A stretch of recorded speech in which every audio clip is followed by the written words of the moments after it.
Welcome to the podcast, you guys. Super Good excited. morning. Our listeners don't necessarily know this. Yeah. Good evening. Good afternoon. What is it? What is it for you? Our listeners don't necessarily know this, so we haven't actually recorded for a little while because we pre-did a few. So I feel like we're back at it. I know, it's been a while. I've missed this. Feeling like a little out of practice, so hopefully I don't say anything weird. Well, too late. Too late. And also, if you hear another voice on the podcast, It's me. It's Bring Your Husband to Work Day. Oh my God. Everybody on the podcast who has a husband had to bring him today. So we are lucky because we get to have Mr. Jonathan Warren hanging out with us. Jono, we'll get more into your story later and why you specifically are here today, but do you want to just tell people a little bit about who you are? I'd love to. My name's Jono, and I have been a part of the Ecclesia community for almost 10 years now. That's wild. Since 2013. And I came over to Bellingham for school from Spokane, Washington. Shout out. Where Josh and I went to rival high schools, but didn't know each other. Yeah. Intrigue. Would have been great friends though. We would have been. Yeah, we really absolutely. would have been, actually. Absolutely. Yeah, absolutely. Still are, but like you also would have Would have been. been too. Yeah. I'm super excited to be here. I've been in, like I said, I've been in Bellingham a long time, and Ecclesia has been home for a long time. And this podcast means a lot to me, and the community means a lot to me. So I'm just super excited to be on and chatting with you all. Dude, Yay. you usually listen to the Restless Hearts podcast when you're running? Yeah, practically religiously. Whoa. He is a faithful follower. Yes. And Dude. now today he's the star. We are grateful. You might run to hearing yourself next time. Oh my gosh. I might avoid this episode. No, I'm so excited. We are gonna ask I asked Jono, I gave him the honor of choosing a serious or a light question Whoa. since he's our guest, and he said a light question. So she's doing serious. so here's your question, everybody, to kick us off. What is the best appetizer to order at a restaurant? This is a great question. Great question. Oh, one of your best. Thank you. Yeah. I didn't really expect that. I'm impressed. Specifically, order at a restaurant is also kind of a game changer. That's true. Because like make yourself or whatever. Right. It's Si- like when you're scanning the menu and it's like you're going to order an appetizer, like what are you hoping is there? Yeah, that's good. Side note, Applebee's is only good for appetizers, not appetizers. Applebee's is only good Missed for opportunity appetizers. by Applebee's Yeah, to seriously. not call them appetizers. I've never had a good meal there, but Applebee's only good for appetizers. Half So I'm price trying to apps think through a after different 9. lens. Is that your favorite place to get appetizers, and what do you get there? No, not my favorite place to get appetizers. If that was your favorite place to get appetizers, I think I would hit you. Some sense Kind of into you. elitist, Molly. Seriously. Anyone know theirs right away? I do. Okay. Yeah. I thought It- you might. Yeah, it took me a little bit, but just in the chatting here, 2 reasons why chips and salsa are my favorite appetizer. Come on. That is so lame, kind of. Well, No. because the reason that they're one of my favorites is because they're usually free, which is amazing. Yep. And I'm specifically thinking at jalapenos. Oh. They're just fantastic. The chips are warm. The salsa is Cold. unlimited. Room temperature. I like really want to go to jalapenos just for their food is fine too, Dude, but their chips and salsa that they bring to you when you first arrive is my favorite appetizer. I feel like Nathan you once like said the same anything thing. unlimited. That's true. Yes, exactly. He will not go to a Mexican restaurant that does not have free chips and salsa. Yeah, I get that on principle. Except Have y'all ever had the Although- unlimited steamed broccoli at Red Robin? I have. Actually fire. I have. Not yeah. once have Wait, I I have that. a quick kind of counter to that. Technically, you're not ordering that Yeah. because it's like already given to you. I get that. It's just what came to mind, and I'm so bad at favorites. Yeah, you are. Once it popped into my head, I thought this has got to be my answer because I really, truly enjoy them, but I know it doesn't quite fit the question. Yeah, sorry. It's an acceptable answer. Out. Just was like kind of. If you think of something else in the meantime of everyone else answering, we'll give you another shot at the end. Do nachos count as an appetizer? Oh, sure, yeah. Okay, nachos then for sure. Yeah. I love nachos. Has anybody ever had nachos just as an appetizer though? No. Usually is. Wow, we keep getting this wrong. Okay, I will say this is going to be a hard question. One of the things that came to my mind, this isn't exactly the way you asked it because it's not like something I look for every time, but there's this new place in Bellingham. Josh just like, I don't know what happened. Just keep going. There's a new place in Bellingham-ish. It's called 542. Shout out. And it's right next to Black Sheep. And they have these Philly cheesesteak egg rolls. I didn't know about this. And they yum. are so good. So I'm going to say that is like my favorite appetizer that I've had in a while. So I don't know everyone about should this go place. there. We should go there. Yeah. It's like After outdoor this. snowboard themed. A lot of Yeah, live edge 542 wood. like highway to 542, Baker. yeah. Wow. Yeah. Interesting. That's neat. Honorable mention, I would say, is wings. Boneless or bone-in, either way. You know, that's actually one of the things that came to mind first, but I don't think I've ever ordered wings as an appetizer. So that's You're why getting I a veered little us. window into That's why I Jono's veered Little away Enneagram from it. personality here. And fries aside, right? Not an appetizer? No, I'd say you could order them as an appetizer. That would be mine would either be like garlic fries or I know this is so lame and people are going to hate me for this, but I do love an appetizer salad. Like I love, I do not hate you. I love a. I do not hate you. I do not. Jono can attest to this because he never wants a salad for an appetizer, but I always do because I'm gonna order like some kind of really hearty pasta or like pizza or something like that, and so I want to have that kind of fresh, crisp pre-meal. You know? Do you like a wedge salad? No, they typically have meat in them. Oh, one time I went to this restaurant. It's kind of like a fancier place. And the salad was just like 6 huge uncut pieces of iceberg lettuce or romaine. Not iceberg, romaine. Like, so like 6 like full romaine leaves. And then like Caesar on top of it. And then like a Parmesan crisp on top. I've had this before. And I was like, this is unique. Like you had to cut your salad with a fork and a knife. Yes, the best salad I've ever had was that in Nashville. It was like a grilled Caesar. So they take these giant things of romaine and they grill them. It has like the grill marks on it. Whoa. And then they do the dressing and the cheese and stuff. And it is so good. Oh, that makes my mouth water. It Interesting. was just unique. Yeah. Yeah. Grilled salad. Okay, we're circling back. Do you have a final answer or is chips and salsa you're sticking with that? I I'm gonna still think stick with that chips and is salsa. It really acceptable. Maybe chips and guac like would make poutine? it actually poutine's like an good. appetizer. Chips and guac because that's something that you generally have to Or order. queso? Yeah. Yeah. What about the Olive Garden breadsticks? I'm struggling today. Those are so good. They're And really Aslan's good. sweet potato fries. Okay, I One think of we're my making people hungry. We're probably making people hungry. And also, if you don't live in Bellingham, you're probably like, oh my gosh, Bellingham is so foodie. We're naming all these It's places. really not, though. Applebee's. Goodness. Red Robin, Olive Garden. And So foodie. honestly, like, because we live in a college town, I feel like there's so many people who work in food You're right. that live here. Which brings us to the topic of work. Best transition you've made in years. That was You great. say that every time. It's like That was after Josh awesome. sees a movie, best movie ever. Hey, what the heck? Not true. Josh, are you the kind of person that applauds after a movie? No. Yes, he definitely is No. that type of person. I'm also not the kind of person who applauds when a plane lands. You're Not exactly that You kind are of person. exactly that type of person. But you I don't might do not that. do it, but you would in another life. Fine, whatever. Anyway, you kind of ruined my transition because I was just going to go seamlessly into this. But anyway, today we're talking about work, which I'm excited about. Obviously, 3 of us work here. I mean, Josh kind of works here.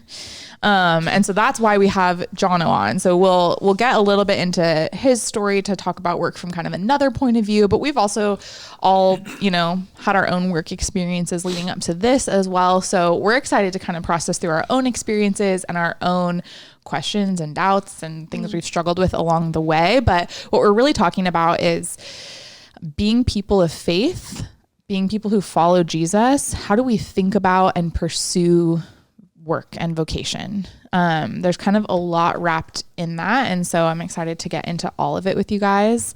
But yeah, if you're in a headspace of thinking about calling, service, work, your professional life, your dreams, your aspirations, all of that, this episode, I think we're going to touch on all of those things. So let's do stay tuned. Don't go anywhere. Don't go anywhere. We're about to get into all of it. So I'd love for all of us to just kind of kick it off by walking through a bit of your vocational story up to this point, just so people can kind of have context for where we're all at. What are some of the main things we've sort of struggled with as we have the rest of this conversation? Maybe Jono, do you want to begin? Sure. Kick us off? Yeah, You're kind of a mystery at this point. Nice resume check here. Yeah. So like I said, I moved here to go to school in 2013, and that was a huge shift. And I wasn't working at the time, but then kind of one thing led to another. I thought I wanted to get a business degree, so I wasn't exactly sure what I wanted to do vocationally. I grew up in church and with like really great role models who worked in the church, and also kind of on the other end, great parents who didn't work in the church explicitly. And so my whole life was in church. And so even though that's the case, I wasn't really sure what I wanted to do. And going to school, I thought I'd get a business degree, but that didn't sit really well with me later on. Like I was deconstructing and reconstructing my worldview a lot in my first year of college. And that seemed way, way more important to me than school. And so, so I ended up failing out my freshman year at Western because there was so much dissonance with what it is that I wanted to do for a living. And if I wasn't going to work in business, then I might not need a degree. And so why was I even here? And I stopped putting in the effort, and that resulted in a letter from Western asking me to leave. So that was obviously a really challenging time. There was so much angst around the deconstruction and reconstruction. I've had many, many like odd jobs throughout college, from food service to mattress delivery and sales. You worked at a door factory. Door manufacturing, yeah. Kind of a fun fact. Yeah, and then like I worked at a leather goods company in Bellingham here, and eventually went back to school because I kind of figured out what it is I wanted to do. This whole time wrestling, do I want to work in church or do I want to work somewhere in the marketplace, which is just kind of shorthand for not in church. I feel like when we're in church spaces, somewhere in the marketplace. So I went back to school and got a bachelor's in social entrepreneurship. Oh no, that is your master's degree. Yeah. My degree is called. We are one. Similar vibe though. It's a very similar degree. My degree is called Small Business Development and Community Empowerment. Nice. So really focused on social business because that is what I found a lot of meaning in, and we can kind of dive into more of that later on in the conversation. Yeah. Right now, I work for a company that works in capacity building for nonprofits by placing corporate professionals onto nonprofit boards. So I'm really passionate about the work that I do and grateful for that job. Yeah. So cool. Yeah, what you do is so specific. That was like the most succinct I've ever heard anybody explain what you do, any of your coworkers or me or you or anything, because it is very specific. So great job. Very specific. Thanks for very sharing. niche. Yeah. Yeah. But yeah, no, you've had quite an unconventional journey. And I think it's taught you a lot of lessons that I'm sure we'll get into throughout the whole episode. Yeah. Yeah. I feel like I've almost fully committed to a handful of different like career paths. And so I've trying to do a lot of deciphering about how my values fit into how I like what I do for work. Yeah, totally. Before we move on, could you just tell people, I think we're so used to the term social business, and you say that's what you work in and that's what you're passionate about, and that'll continue to come up because it's also what I'm passionate about. Could you just kind of try to give a little context to what that is? Yeah, I'll do my best. It's a big topic. Yeah. And like I said, that was what my whole degree was about, like studying and unpacking. And that's what your whole master's degree is about. And so there's a lot to unpack. But basically, the traditional form of business, it exists to make a profit. And social business is kind of introducing another really important piece of what business could be about, and what I think should be about is not only making profit, but considering all the stakeholders, everybody that's involved with what it takes to make profit in a business, from the employees to contractors to the environment. So social business is a business with more of a social impact lens and mission than only making a profit. Mm-hmm. A lot of people think about it or talk about it with like business having a triple bottom line. Yeah.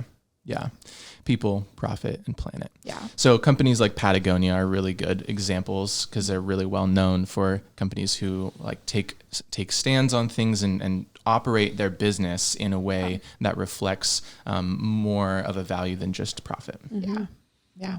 Thank you. Great job. Wow. Thank you. Cool. How about you guys?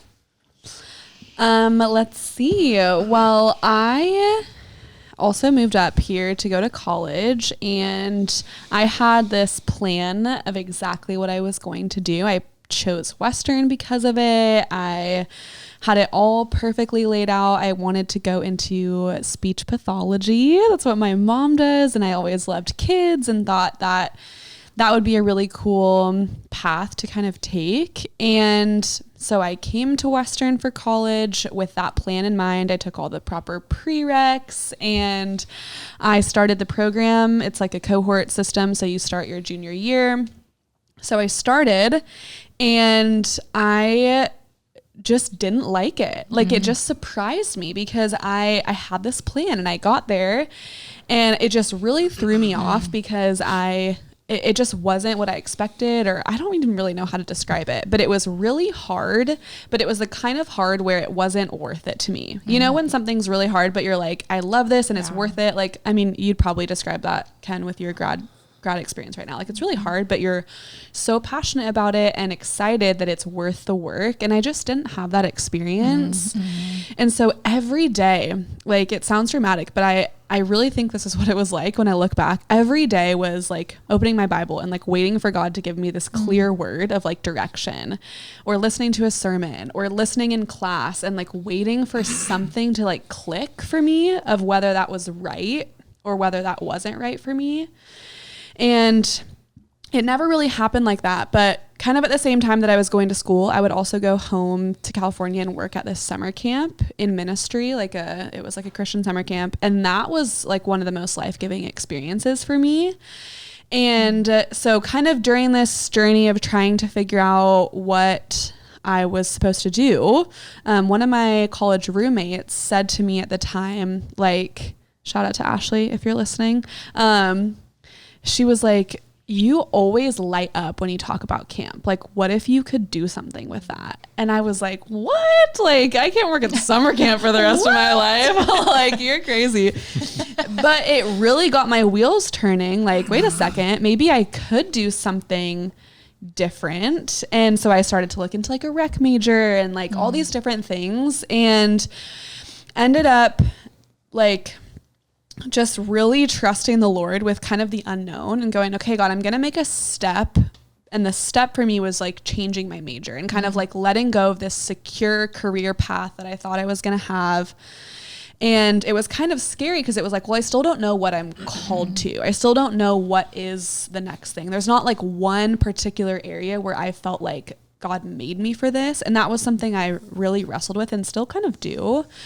And ended up like this kind of really big opportunity to trust the Lord, like put aside this plan that I had and then change my major, got a comm degree, honestly, essentially just to graduate on time, and have a bachelor's degree. And then had an opportunity to start interning here at Ecclesia after I graduated. And again, didn't really know what would come out of that. Like, I was like, what does it even mean to like apply to work for a church? Or like, do I go try to work at a summer camp? Like, it was just this.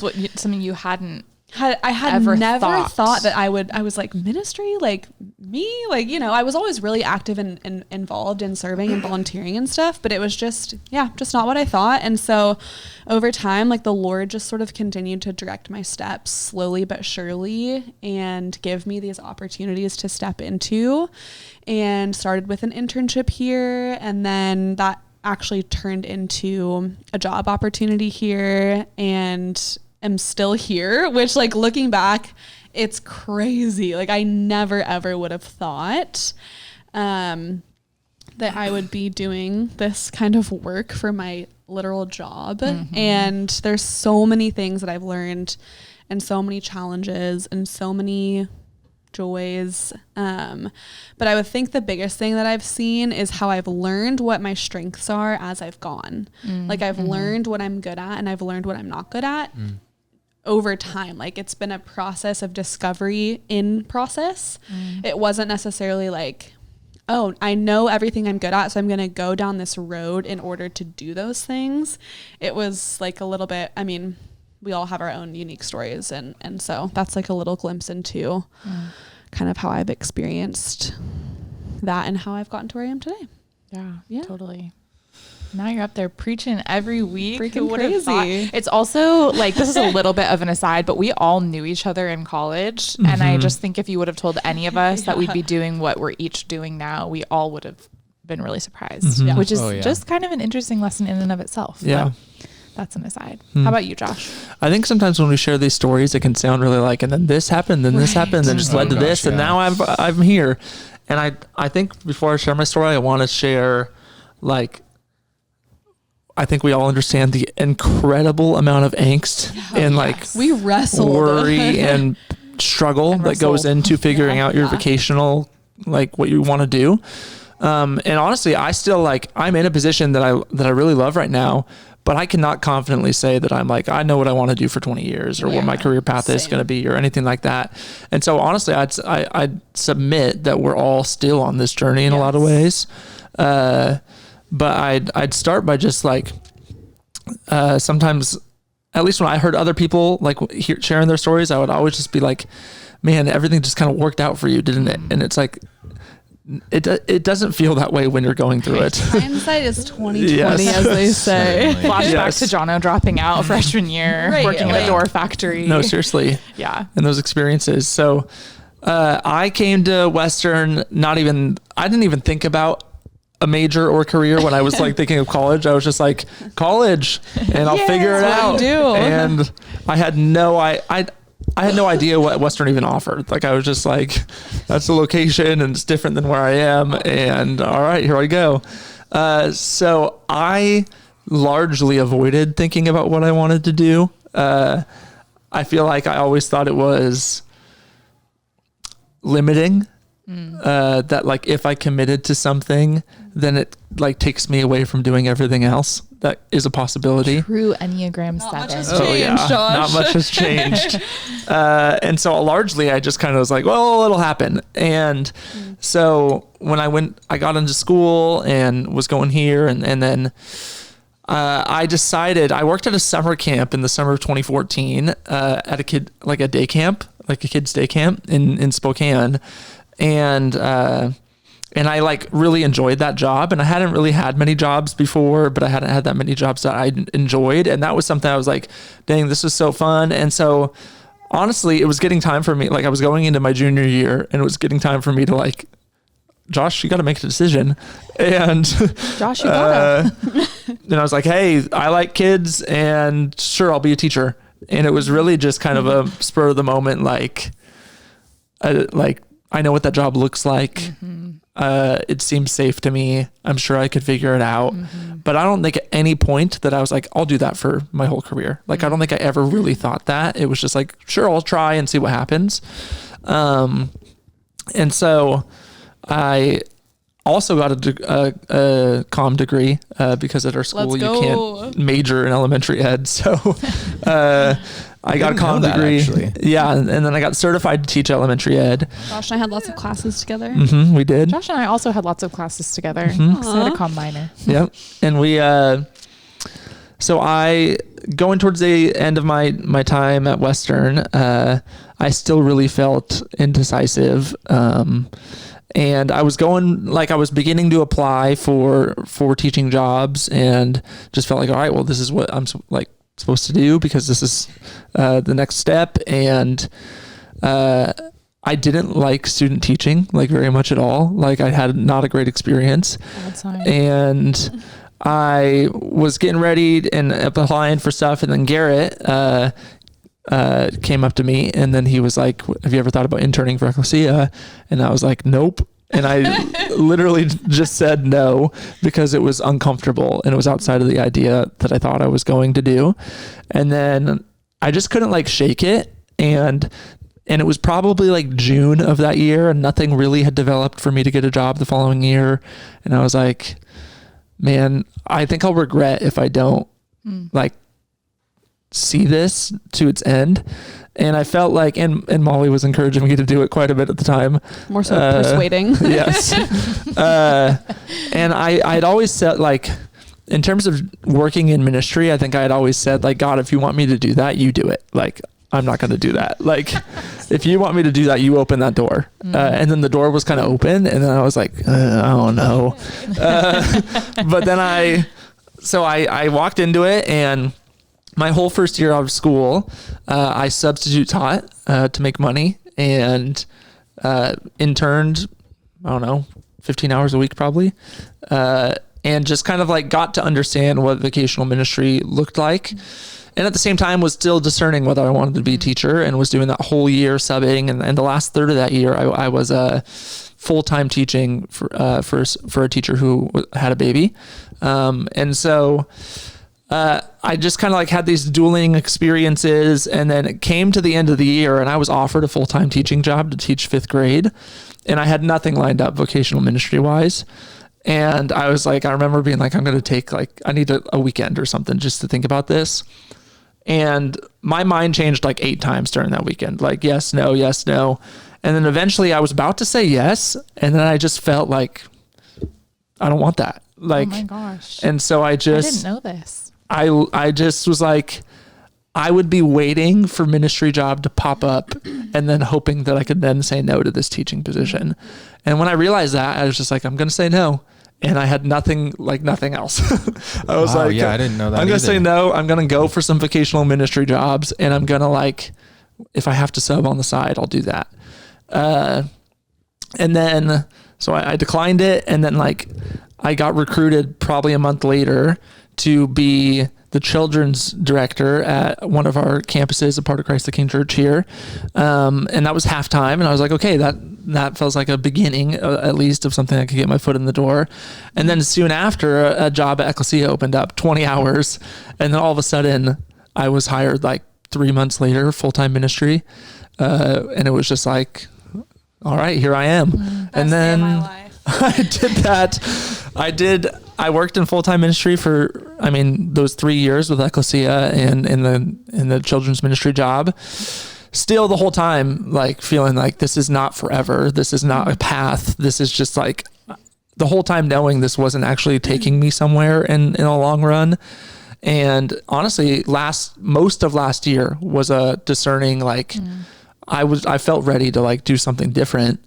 And I didn't know what that was. I definitely wasn't committed to vocational ministry. I was just there's a ton of things that I felt like God could invite me into. And then a position opened up as a student ministry director at Christ the King. And I applied largely out of being available to, God, maybe you want this for me. And then a lot of things happened, and now I'm doing it, and I feel really affirmed in it. And so I feel like my story is largely a story of just walking down a path, and it unfolds as I go. And that's felt really stressful, honestly, most of the time. Right. Yeah. That's important to acknowledge. That's that's not a carefree way to go about it. No. And it hasn't felt like I've had a clear idea. And honestly, a lot of the time it's felt like I've been enslaved to a vision of who I'm supposed to be, who 17-year-old Josh thought he was supposed to be. And then me being man, I'm not that. I don't know what even that is, but it doesn't feel like I'm that. Oof. And recently I've been starting to let that go and just kind of like discover so much beauty in the midst of this journey, even though it has been kind of chaotic and stressful, to see like God refine and bring clarity as I go. And I anticipate that to continue to happen in a lot of ways. But I definitely have not ever thought of myself as the like, you do one thing for your career and then you're done. Because I still just feel like here I am, and then we'll see what happens. Yeah. I feel like it's only been until recently that I've seen you like actually like experience what you just said, that like you can look back and see and trust what God has for you. Like probably with this new job. And I think that we're just kind of trying to reiterate that we can describe these succinct stories and experiences, but like it's been a lot of, this is my plan, but it's not working out, or it's not actually happening how I want. Okay, then I'll trust the Lord. And I feel like what you're describing is like, now you're seeing the fruit of that. Yep. Which is cool. And like it's just faithfulness, and it takes a long time sometimes to actually like surrender that completely. Yep, definitely. Yeah, totally. I'll just share too briefly a little bit of my story. I also came to Western in 2013, and similarly to Josh, I don't think came because I was like pursuing some kind of career or some kind of program at Western. I was like, just like, yeah, college. I was so excited. I loved college. Josh and I are always like, college were our glory years. You're not supposed to admit that, but we loved it. And high school. We loved it all. So much that I went back to school again. But I ended up in a major called visual journalism with minors in communications and religious studies, it was a little bit all over the board, but I had a friend who was a year older than me, shout out Maddie Takata, who was doing this visual journalism major, and I just thought she was the coolest person ever, really liked her, was just telling her once like how I'd love to be like the 13 going on 30 girl who like works in a magazine, and like, you know, all those rom-coms that you watch in like the 2000s where they work in a magazine, and that's always their job at a magazine every single time. And I was like, yeah, that's going to be me. Like I am going to wear like a skirt suit every day and like get my latte in the city and go up to my high rise and have my office. What magazine would you have worked for looking back? 17. Oh gosh. Just kidding. Well, you know what's funny too is looking back, the other thing I knew, the only other thing I knew I wanted, I thought at the time, was that I didn't want to move out of Washington State. So I'm not sure like how I was going to work that out. Now I can see it could have worked out because of remote work, but I didn't know there was going to be a global pandemic. Your latte in the city, so I wouldn't have. And so anyway, so that's why I chose that major, was really just more for a lifestyle, less for like a passion or whatever. But I just was like, oh yeah, I can see myself doing that. And so I did that. I didn't super enjoy it, but I think I was just pretty committed to this picture of who I wanted to be. And that felt like it fit into a certain type of career. And so worked really hard after graduation to get a job at a PR firm, a public relations firm in Seattle that specialized in like food and fashion clients. So very, very much that job that I envisioned myself having. I was in it for maybe 6 months total because I was just pretty miserable. It was like 75-hour work weeks. I had an over 2-hour commute. I was like taking the train at 5 a.m. You were on call all the time. You were low on the totem pole. It was very competitive industry, very kind of challenging in all the wrong ways. Like it wasn't necessarily like the work felt super challenging, but it felt a little soul sucking to me to be working in that job. But like I said, the work itself I actually really liked. It was a lot of writing. It was a lot of client relations. It was a lot of creative briefs. The type of work I like to do, but in an environment where I was really, really in pain, to say the least. Yeah, that Jono was a rough time. Probably remembers. Yeah, we were together at the time, and it was just really rough. And so I think totally by God's grace, I had the opportunity to come and work for a nonprofit here in Bellingham, doing a lot of that same work. So it was kind of like marketing, content, social media type work, but for a nonprofit called Collide that I'm really passionate about. But that was about the biggest decision of my life. It felt like to quit this job that was so hard to get. It was a really small agency and they had a reputation for channeling people into bigger companies. After a couple of years there, people went on to work for Nordstrom. They went on to work for all these companies that were like my dream path that I had felt committed to, what I thought was my dream path. Was in it and hated it, but I was like, man, if I'm here and it feels like an elite position to get to, can I give that up? And it was very, very, very hard decision. Even as I walked into my meeting with my boss, I didn't know if I was actually going to quit, but I did. And I did about an hour and a half commute every day for 2 years from where I was living to Bellingham to work for a nonprofit part-time, which was like by every standard, just honestly a really dumb thing to do. But it was a lot more aligned and there were a lot of challenges. And I was in that space that you've been describing, Josh, of like, I don't think I want to do this forever. I don't know that I want to do this forever, but it was what was in front of me. And I felt so compelled to just go for it, even though it came with a lot of challenges. And so I did that for that and this, working for Ecclesia, which was also just started out as like a 9-hour-a-week job. Didn't feel like a big decision or commitment. It was just a ministry that I loved and had been a part of. And so I was like, yeah, I'll take that on the side. And, you know, and ended up growing a little bit. And I ended up doing those 2 jobs for the last quite a few years, I think 3 or 4 years. And it's sort of hard to tell your story succinctly, but also in that time really fell in love with this idea of social business. Like Jono described, this idea of using kind of some of those same skills that I've been describing. I feel like I am passionate about building, writing, communicating, visual kind of work, sort of using art to tell stories, all of that kind of stuff for a social mission. Felt like, wow, that is marrying so many of the things that I love and feel like I'm good at. And I had considered a lot of other careers in that time as well, especially having worked for that nonprofit. They do a lot with mental health. And so I considered going back to school for counseling, all kinds of things, social work, but ended up taking a big leap and deciding to go to grad school at Pepperdine. Woo-hoo. For social entrepreneurship and change. Go Waves. Go Waves, baby. Cohort 15.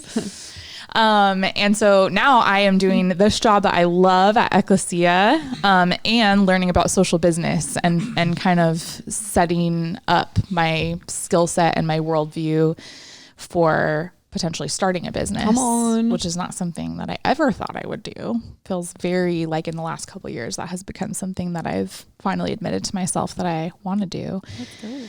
But it was a very it feels like a story of letting go of what I thought. Yes. And welcoming what felt like a whisper at first every time, and then became this like, you've got to, whether it was like saying no or saying yes, like along the way, all these different things applying, like giving up a lot of money, giving up these different things, but also saying yes to things. Like it felt like a process of giving up what I expected and welcoming what I never expected. And I kind of see that in all of our stories, which is really interesting. And I wonder if that is probably the case for most people, but there's a lot of pain in that. Yeah. Yep, there is definitely.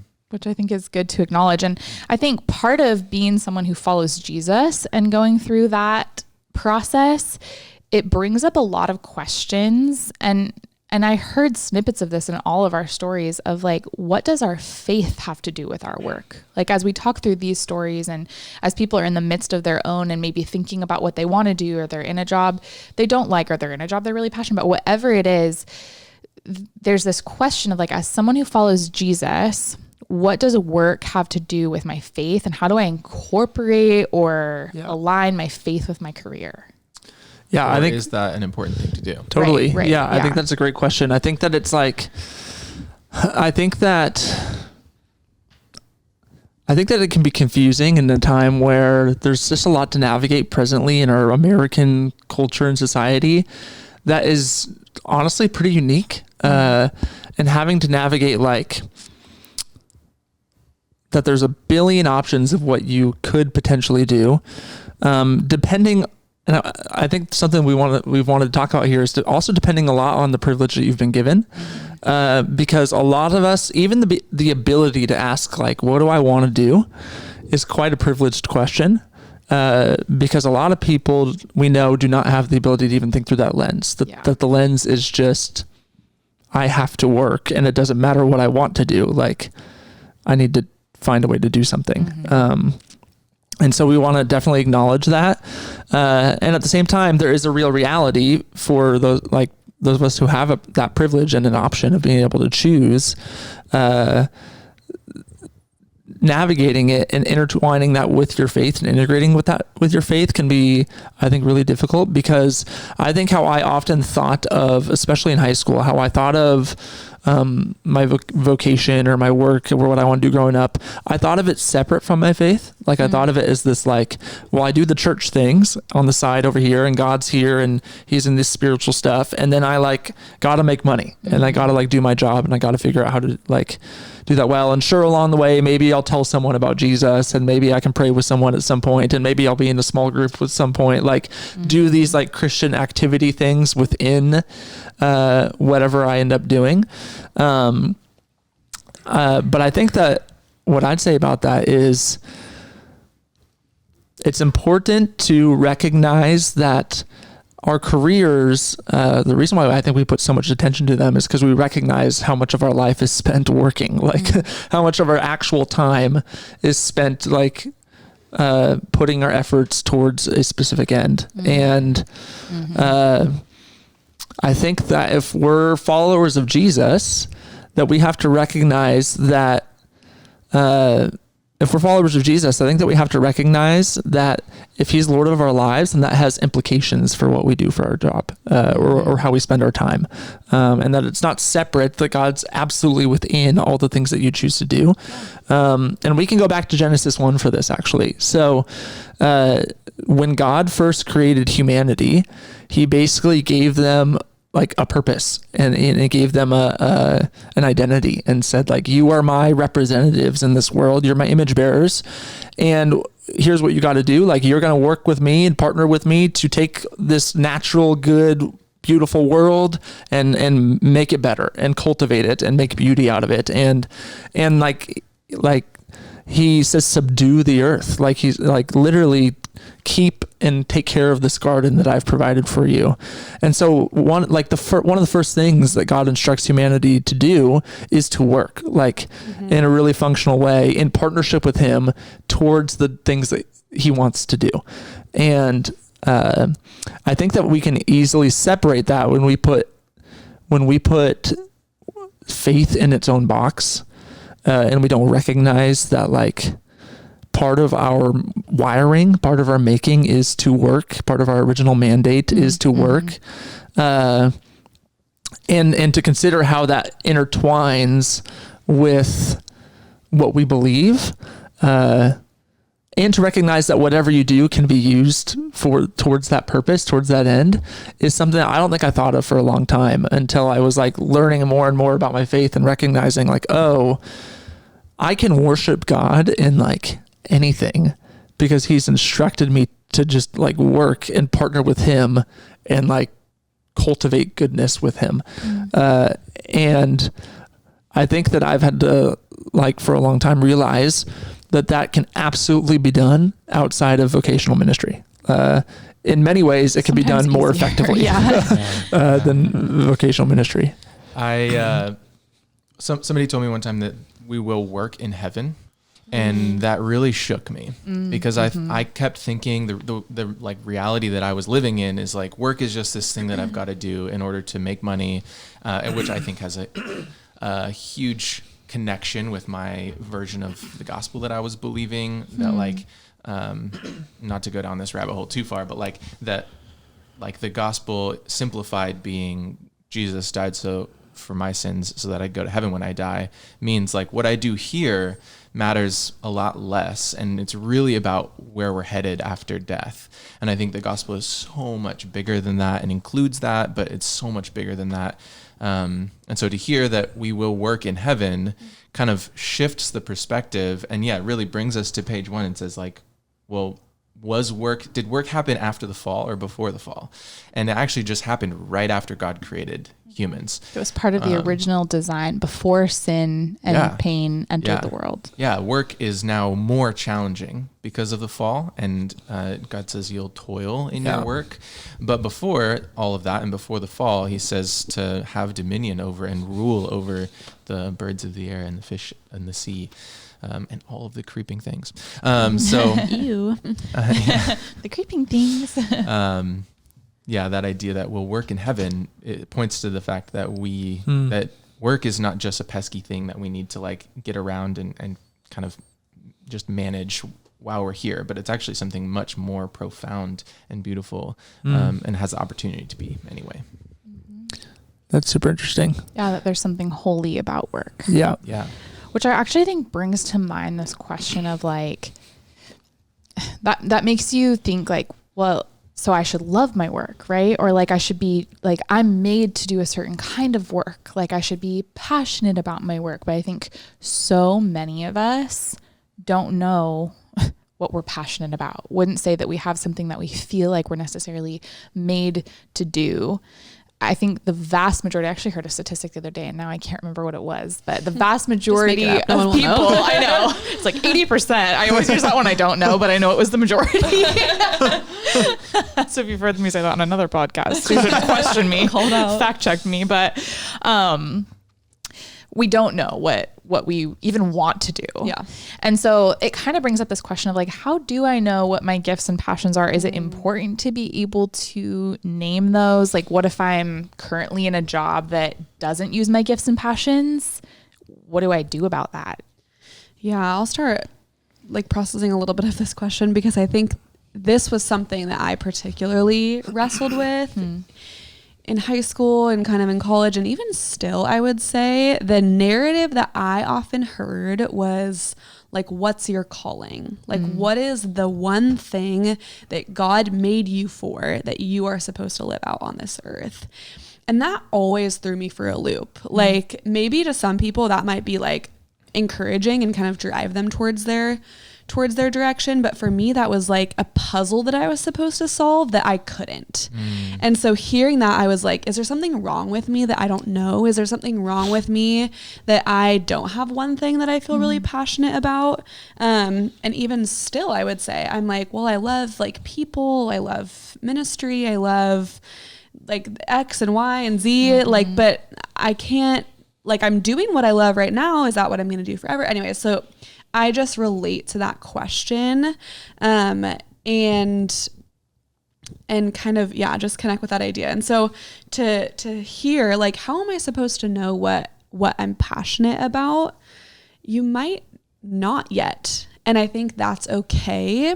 And there might be a discovery process for you to go on in order to figure that out. Yeah. And that might look like doing things that you're not passionate about, doing things that don't excite you, and not necessarily seeing that as a failure. Yeah. As you've heard from all of our stories, we have done things that we didn't think we would do. We were in jobs that we didn't like, or whatever it might be. And it can be really easy to look back and see that as like a waste of time, and see that as like, well, why did I spend 2 years studying something in school that like I didn't end up using? Or why was I like kind of in that job for 6 months that like was really, really terrible and like impacted you in a lot of negative ways?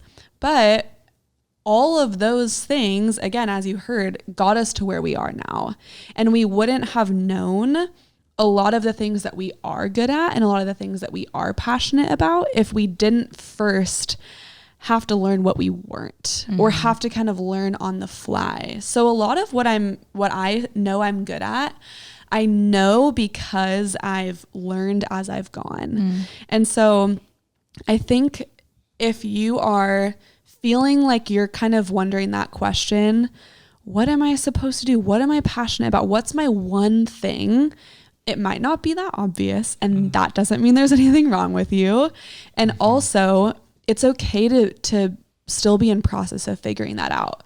But I would encourage you to kind of like take an inventory of what parts of your job, like it doesn't matter what you're doing. You could be working in food service, you could be working in an office, you could be working outside somewhere, like whatever you're doing, take an inventory.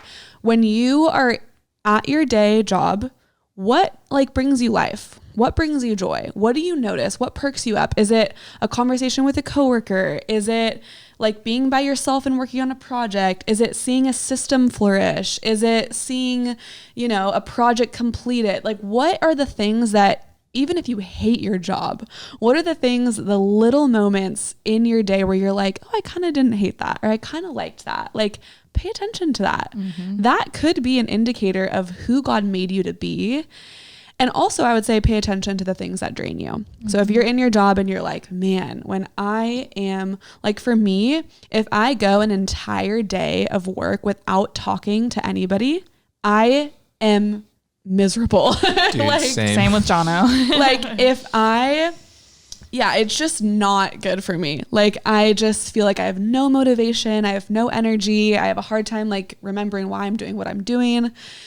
But if I have like certain kind of conversations with people in our community, or like there are just certain things that are particularly life-giving. So I've kind of learned that about myself. So just pay attention no matter what job you're in. And I think that actually is a really good place to start, to figure out some of the things that you're good at and some of the things that God made you uniquely to do. And that doesn't have to be a career. Like when we say God made you to do that, or God made you uniquely like that, it doesn't mean that like God specifically made you to go and work as a firefighter at this specific like station, like doing I like forgot the word, doing that specific thing, or that God made you for that one job to do that specific task at that company. Like, and if you do something else, you're like disobeying, right? Or something. But God might have made you with a unique ability to like see the world this way and to care about these things. And how can you use those things in a myriad of different ways in the world? Yeah. I don't know if that's like a helpful It lens is. to look at.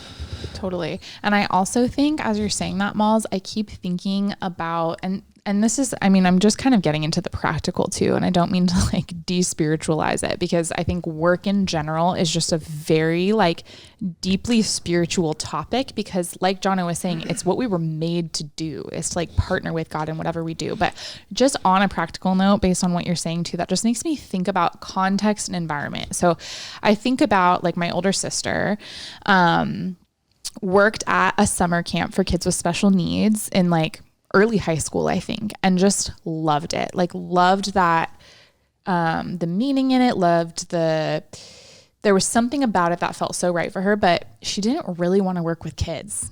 And so for a few years, I think she like sort of put that out of her brain as like what would be a career for her, even though she loved it. And I hear a little bit of that in your story too, of like, you loved summer camp, but you didn't think ministry. Right. And my sister now has her PhD in special education and teaches master's students how to be therapists. That's so cool. She doesn't work with kids. Right. I think a lot of times we actually, in this question of like, how do I know what I'm passionate about, what my gifts are? I think sometimes we get caught up in the nitty gritty when actually, when we are still with ourselves and we look at even who we were as a child, high school or whatever, I think sometimes we know what it is we love, or some things that we are good at. Like you've probably always been social, like those types of things, right? But like, but we think that's too broad, or, the specific career that you associate that with, you're like, well, I couldn't do that, or I don't want to do that, or whatever it is. And I think there's something to be said for considering your gifting and something that lights you up or sparks something in you, and imagining that in a different context than maybe what you've always expected. That is so good. It's also hard when we're young, like high school and below, even early college actually, or college age. So like, 20 and below. I had no idea what was out there and what was possible. Exactly. When you're a kid, it's like, what do you want to be when you grow up? Right. And you know what, like 5 things. Like I want to I wanted to be an ice cream taster or a roller coaster designer. Those that's were like still great ones. Molly, Just like, you that's my can do dream that. but like You can do then that in I honor learned God. how much like engineering and math and stuff was like had to do with roller coaster designer, and I was like, maybe not. But anyways, we just don't really have a lot of conceptualization for what's possible, and sometimes that takes being almost 30 and being like, oh my gosh, that exists. Yeah. I do think that there's 100%. something like really spiritual about that. Something really practical, which is like you actually can't imagine all of the jobs that exist. Yeah. Much less, I think this comes up in conversation when you talk to adults. I mean, we're adults, I guess. When I talk to people much older than me, they always say like, I could not have imagined all the jobs that exist today when I was in school. Mm-hmm. So that's a whole other thing, that new jobs will arise, like will like be Or they'll go invented. away. Or they'll We'll go be on away. Mars. But I think it's that in that sense, it's practical. There just will be things that you didn't think of that come up. But in another sense, it's really spiritual to say, I don't know everything. And I can't imagine what I'm going to be doing in the next 10 years or 5 years or next year. Like, there's something really spiritual about submitting to God your vocation. Yeah. And not trying to know it all the time. Yeah. Yeah, I know we talked about a little bit of the obscurity of my work and what I do, and I just could never have imagined that I would be doing what I'm doing now. I just didn't know it existed, especially when I was trying to decide whether or not I wanted to be in ministry or work in the marketplace. Yep. I had no idea. And it was really one step at a time of surrendering, exactly Right. like you're saying. Like you were like, okay, I'll go back to school. Okay, I'll do this minor. Right. Like, okay, you know. Yeah, exactly. Yep. I got a few things floating in my brain, so I'm going to try to say them Classic succinctly. The first thing I think part of the reason why we feel such a pressure to figure out things quickly is there's a huge pressure to be ambitious, and I would say even to find your value, your importance, the way that you're contributing to the world quickly. And if you don't do it, then you're falling behind because you're not fitting that mold of who you think you're supposed to be. And so even, I think that's why it feels like failure to be like, oh, I didn't figure it out yet, is because we're on this clock in our brains all the time of I got to be married by this, and I got to have a job by this, and I got to know my career by this, I got to have kids by this. And I think that what I hope you hear in this is freedom from that. Yeah. Because I think that what the Lord offers us is fullness in and of himself, is contentment in and of himself. And that actually can free us from the rat race, like from just the constant pursuit of something that always feels unattainable. And then you always have high pressure, and then you're always feeling like you're falling behind, and there's always someone ahead of you. And I think that is really tied into this conversation, because I think part of the reason why we feel the pressure to know our gifts or our passions are because we're competing against everyone and everything, and we're competing with our own selves of like when we're supposed to do something. I even was having a conversation with my brother, and he's just sharing about how like he wants to get into PA school, and he's trying to, and he has a timeline for it. And the other day he shared that he's like waiting a year. And I was stoked for him because that to me demonstrated that it's like that there was an understanding that his worth and value was still secure, and that he could still find so much beauty today, and not have to get to that thing in order to experience what he actually longs for. And that will still be, and that will still come, because we're still in our 20s, you know, like we're so young. There's so much career left. There's so much time to do certain things left. And I think we also, on such a magnified scale, think of impact being a stuff that only is super huge. Right. And something I think Jono told me this once, like years ago, that still impacted me, is that impact is different than scale. And that what we think of when we think of making impact, we often think of scale. And the reality is, there's some people who have like a huge swath of people that and a very rare amount of people have that kind of scale, but not like a massive impact. Like I know of, Right. I don't know, some celebrity actor, but like what have they really done for me or my life, or how has it impacted who I am? Not that much. But like my youth pastor, who like no one really knows, like other than the people who were within our local community, like impacted me hugely. Right. Like and dramatically changed my life. And it's like, I think that there's so much richness that we can find in that small faithfulness to things that we don't consider huge by like world standard, that are actually like massive for us and for others. But if we're always on this clock, I think that we really like fast forward right past it. And the other thing I'd say that's floating in my brain is who you're becoming matters a lot more than what you're going to do. And what I mean by that is like, I would so much rather encourage you to discern like, what kind of human do you want to be? How do you want to how do you want to affect those around you? Like your peers, your family, like who do you want to become? Because so much of what we're saying is what led us to discerning more of what we wanted to do came from knowing who we were. And when you can discern more of who you are, like Molly, like saying, I'm social, I like being with people, I like talking to people in this way, I find life when this thing happens, like that actually can reveal to you a lot about what you want to do and what aligns with who you are. But so much for my story that made me clueless about what I wanted to do was because I didn't know who I was. Like no clue of like, who am I actually? What are my gifts? What are my strengths? And I think every single person who's listening to this has a gift, like is uniquely, specifically gifted by God in so many ways. And that isn't just in a specific career mold. Nathan, Molly's boyfriend, actually shared with me once when we were both interns. I remember Nathan, like, I think is really gifted at being creative and taking a bunch of strands of things and making it like clear. And I remember saying that to him, and he had this degree in creative writing. I remember like, man, I don't have anything like specific that I'm good at. And I remember Nathan sharing with me like, dude, what are you talking about? Like, I see you every day having conversations with people, like interacting with people in ways that I don't know how to. And I was like, it was like, that was one of the first moments that I thought of like me and who I was actually being unique. And it wasn't just something that transcended to all people. And what I'd encourage you to do is like, do the long-term investment work of not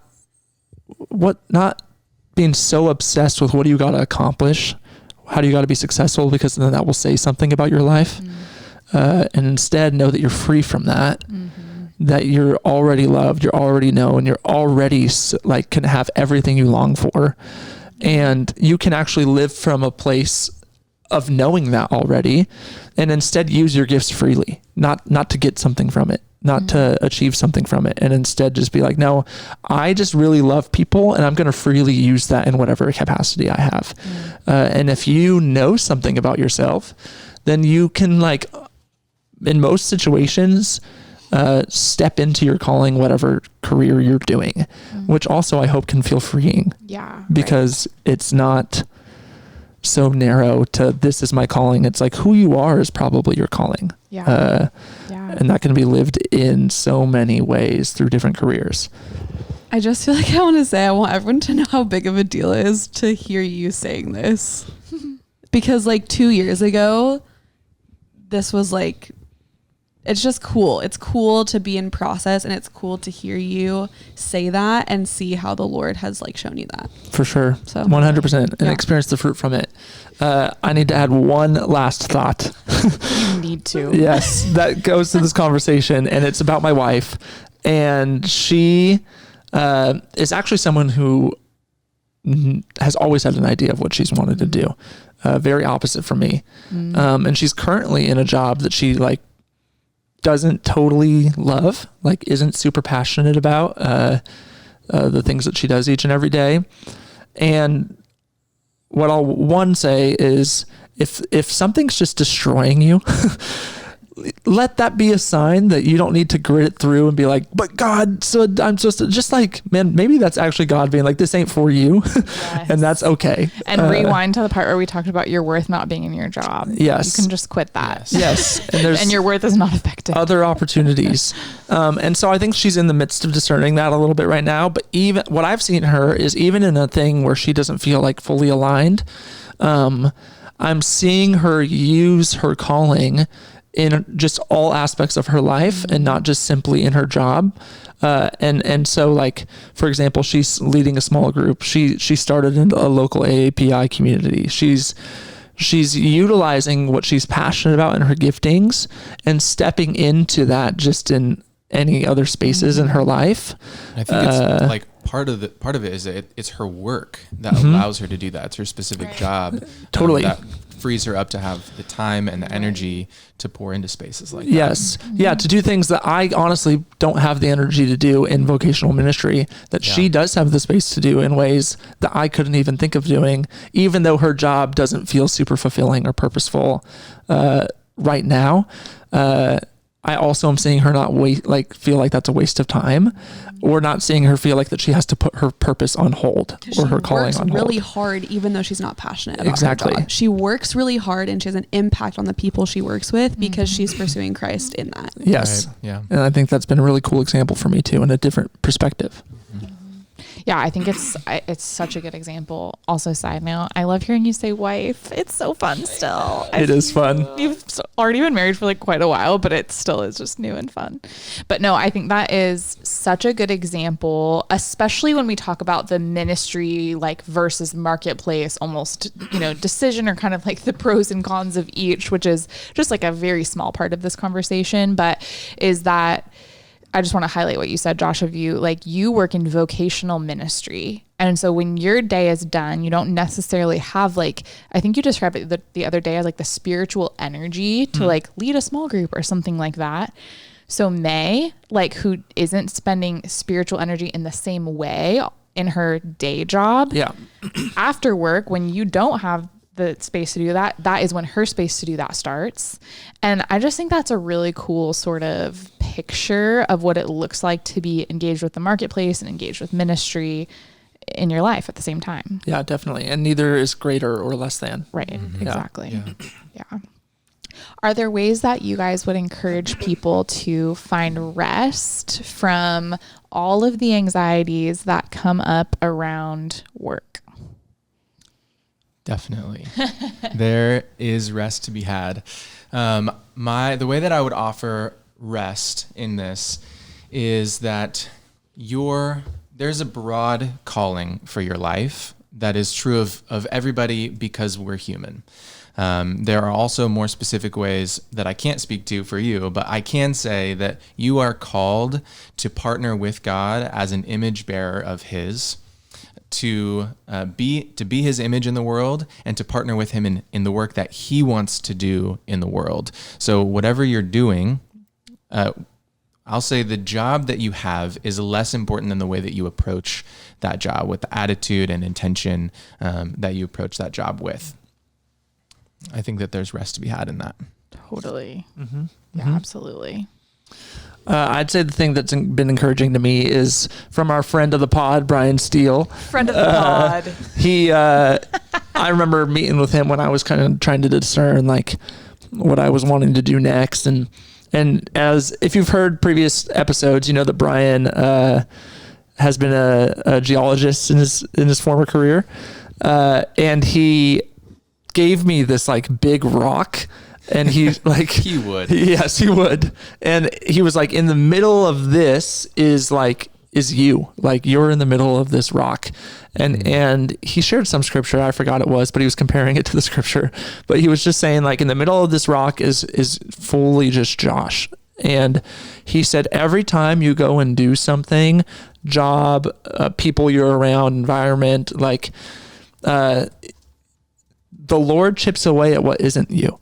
And says, no, that's not Josh, or no, that actually is Josh, or that's not Josh. And through that process, you discover more of oh, this is more of me. This is more what I am passionate about. This is what I more feel like invited into.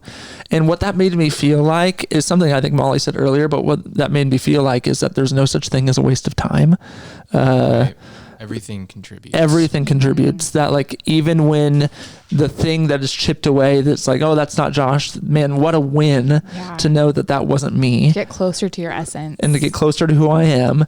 And then you can go into those opportunities with curiosity and joy and freedom, and not with this like impending, like, I got to succeed at everything or else I'm going to like be a failure. And like this pressure that you don't need to feel, that you can be free from, and instead just enter in and be like, yeah, that wasn't me. And I learned a little bit of what was me.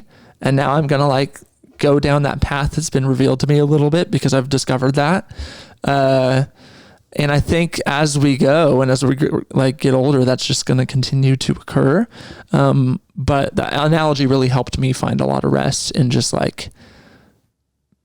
being okay, like with the moment. And definitely, honestly, moving forward. We talk about this all the time. Jono has been a door manufacturer, a crepe maker, a jeweler, a handyman, a barista, a ski instructor, a house painter, like a wallet maker. And literally every single one of those has taught him something about himself that was absolutely invaluable to who he was going to be, and like was going to continue to be as a friend, as eventually a husband. We talk about how like those experiences inform the way that we will someday parent, like all of it. It's not just about work. All of those experiences shape and just like you're saying, Josh, get to the essence of who you are. Yes, work wise, and may help shape the opportunities you go after and say yes and no to when it comes to vocation, but also it all informs just who you are. Yep. If you allow it to be, I'll add a caveat there that you do have to show up. Like, you got to be intentional in the moments that you're in, and allow yourself and go to the Lord and allow him to reveal things to you. But if you're always, and I've definitely been in these seasons, if you're always looking to the next, and if you're always looking at what isn't, you might miss a lot of that. You might actually like have a lot of that be revealed, and you just might not look at it. And so there is an encouragement to be like, to look at the things that are currently happening, and not just want to be somewhere else all the time. It's okay to want that, but like recognize there's beauty in the moment too. I would just add that God is bigger than your plans for yourself. Like, if you are sitting there and you're like, but I had this idea of what my life was supposed to look like, and it's not working out like that God is bigger than your plans for yourself. And if you're ever wondering what is your calling, that's already been revealed to you. And it is to know who you are in Christ and to reflect the image of God to the world. Like, to follow Jesus and to like reflect God's image to the world. And that is your calling, like to love the Lord your God with all your heart, soul, mind, and strength, and to love your neighbor as yourself. You can do that wherever, however, whatever. Like, so if that feels restless, like, know that there's rest in the fact that you've already been told who you are. You've already been told what your calling is. And it might be a process to discover some of the day-to-day of how that happens, but that is already true of who you are. Totally. Yeah. And then just as we wrap up too, I'm curious, like Jono especially, but if anybody wants to just speak a little bit to anyone who like doesn't typically think about these questions, anyone who's, sort of done that thing that you were describing, Josh, and I think we probably all have done this at one point or another, compartmentalized our work from our faith. And it's harder for the three of us to do that because we work in ministry. And so that's why I say you specifically, Jono, speaking to that a little bit. What would you say to someone who's not necessarily thought about what it looks like to integrate their identity as a follower of Jesus with the work that they're doing in the world, whatever that might be? Yeah.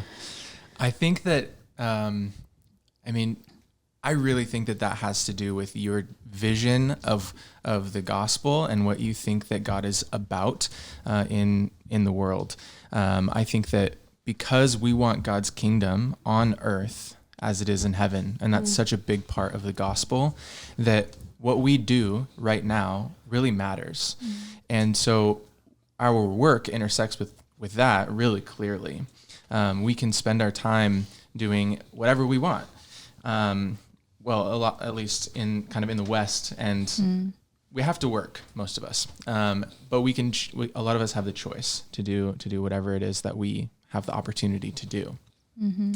And I think that if our definition of the gospel, it really holds to God's kingdom coming on earth as it is in heaven, and also holding tight to this idea that we are to partner with God to make that happen, then our work, we have a lot of potential to do that in our work if we choose to. I think that it's inseparable, what you do with your days and your faith, because the gospel is all about God's kingdom coming on earth as it is in heaven, and you partnering with him to do that.